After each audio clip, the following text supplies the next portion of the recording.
তো গাইস আজকে আমরা সবাই মিলে ব্যাগ গাদে নিয়ে সকাল সকাল রেডি হয়ে কোথায় যাচ্ছি। আজকে আমরা বেরিয়ে পড়েছি গাইস। কোথায় কেউ বলছে না দেখে আমার ছোট ভাগ্নি বলতে না পারলেও বলার জন্য ট্রাই করলো।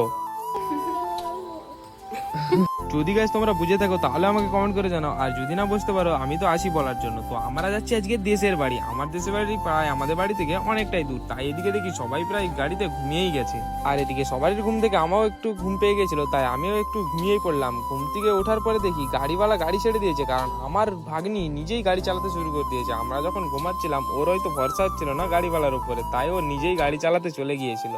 এবারে তোমরাই বলো ওকে কি আর ছোট বলা যায়? ওকে আর ছোট বলা যাবে না, ও অনেক বড় হয়ে গেছে গাইস, দায়িত্ব নিতে শিখে গেছে না। আমাদের দায়িত্ব ও একাই নিচ্ছে। দেখো এদিকে গাড়িওয়ালাকে বলছে ছেড়ে দাও, আমি একাই 100 আমি চালিয়ে নিয়ে চলে যেতে পারবো। তারপরে আর কি, অবশেষে গাড়ি থেকে নামার পরে আমরা পৌঁছে গেলাম আমার দেশের বাড়ি। আর দেশের বাড়ির রাস্তা দেখে আমার তো মাথা পুরো শক্ট হয়ে গেছিল, কারণ গাইস তোমরাই দেখো কতটা কাদা। ভাবছিলাম আর দেশের বাড়ি যাবোই না, ঘুরে বাড়ি চলে যাব, কিন্তু আর না, এসেই যখন পড়েছি আর একটু কাদা সহ্য করে চলেই যাই। এদিকে আসতে না আসতে দেখি আমার কাকা জাল নিয়ে পুরো রেডি, কারণ আমাদেরকে চুনো মাছ ধরে খাওয়াবে। পুকুরে নাকি অনেক চুনো মাছ হয়েছে, তাই কাকা জাল নিয়ে পুরো রেডি হয়ে গেছে, জাল ফেলছে আর অনেক করে চুনো মাছ ধরছে। সেই দেখে আমরাও কাকার সাথে চলে গেছিলাম হাতে হাত লাগাতে। মানে আমরা তো জাল ফেলতে জানি না, কাকা জাল ফেলছিল, আমরা গিয়েছিলাম মাছ কুড়াতে। আর এদিকে এত মাছ পড়ছিল, সেই দেখে আমার দিদি জামাইবু সবাই মিলে চলে গেছিলাম আমরা মাছ কুড়াতে। তারপর দেখি জালের কাছে সবাই মাছ কুড়ানোয় ব্যস্ত। এদিকে এত বড় একটা মাছ কেউ দেখতেই পাচ্ছে না, সেটা আমিই দেখতে পেলাম। আর এদিকে এত বড় মাছ ছোটদিকে বলতে না বলতেই দেখি ছোটদি কুড়িয়ে নিয়ে যে গামলাতে রেখে দিচ্ছে। হ্যাঁ মাছ দেখো প্রায় অনেকগুলোই পড়েছে, আর আমার জিজু বলছিল আমাদের দিকে এইসব মাছের অনেক দাম। তারপরে আর কি অবশেষে মাছ ধরা কমপ্লিট করার পর আমার ছোটদি সেই মাছগুলো চলে যাচ্ছিল বাছার জন্য। আর এদিকে দেখো অনেকগুলাই প্রায় মাছ পড়েছে,